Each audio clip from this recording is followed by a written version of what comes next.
यही से बिरहा में गीत के राखे के पड़ल। कैसे भैया बा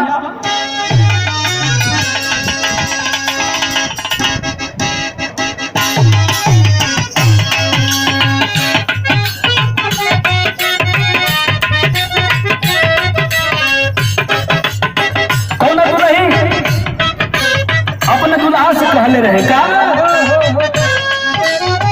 अरे मुहे लगवला जेवन अरे मुहे लगवला जेवन आज नाच खावेला आज नाच खावेला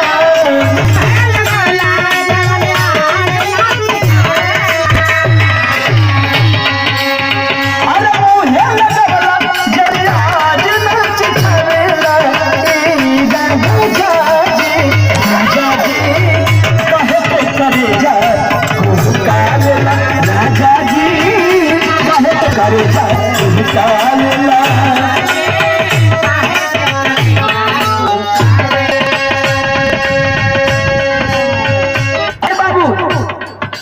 लेकिन एक दिन प्रीति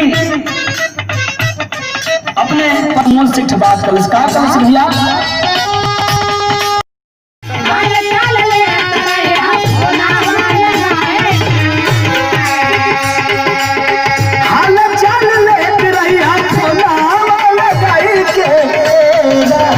राजा जी बम्बई कमाल जाई के राजा जी बम्बई कमाल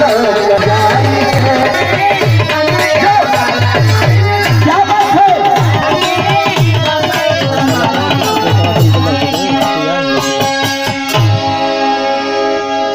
प्रीति कलश से यहाँ गाँव रहला से काम ना चली बम्बई कहे न कमाए चल जात हुआ प्रमोद कलन की सही कहतड़ू रहा है हमार दोस्त बम्बई में रहला ना बात करे थे प्रमोद बात करता है जवाहर फिल्म से काम बन गया स्टूडियो में प्रमोद बम्बई चला गया नौकरी मिल गई प्रमोद बम्बई में रह के काम करेंगे आज जब काम करे लगे पंचो जब धीरे धीरे कुछ दिन बीतल एक दिन रात में प्रमोद फोन कैलस अब प्रीति से बतियावत पाए बिरहा के दूसरका गीत हम दुल्हन के दुल्हा परदेश कमाए जात बा मेहरारू दुआरी की कौड़ा खड़ा हो गया देह ही ऐठे लगल मेहरारू लोग खास सरका हमार गीत तन बताई ले बिरहा जब मरद कहीं बाहर भीतर जाए लगे चाहे बाजार घटिया जाए लगे मेहरारू दुआरी के कौड़ा खड़ा हो जी हम देह ऐठे लगे मोय चुंगिया के लगे हम के पपलुआ के पापा जात रहते वो हमरा के उठू ले ले हम अरे बाबू ओ दुल्हा प्रदेश जात में मेहररुआ दुआरी की कौड़ा खड़ा होके आ दुल्हवा से कहत कैसे कहत विशाम भैया अरे जाई के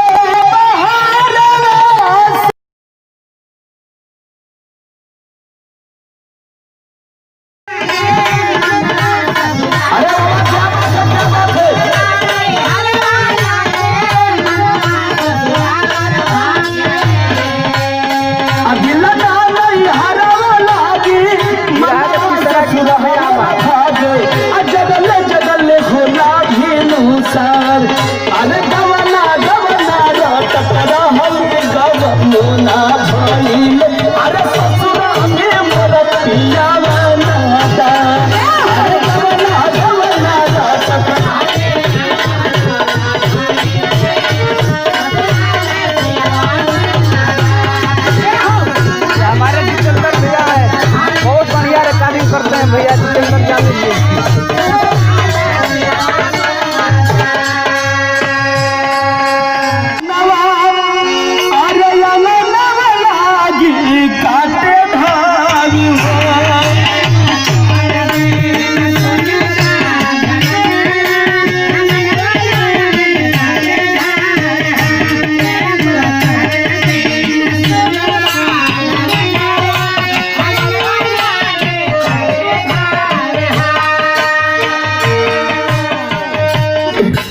कमलेश भैया तू तो हमको छोड़ के कमलेश भैया थे जवाहर फिल्म के निर्माता याद में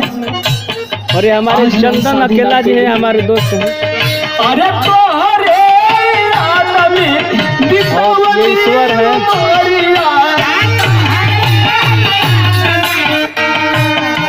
अरे विरह के अंतिम गीत कैसन बा भैया कमेंट में जरूर बताइए।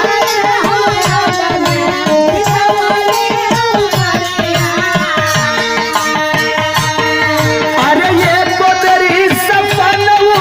में लूना खबरिया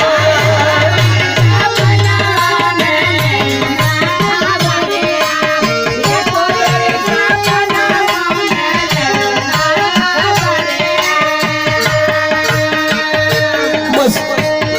तोहरे याद में अपन जवानी बिता देहनी। आज ले सपनों में हमार खबर ना ले लू ये प्रीति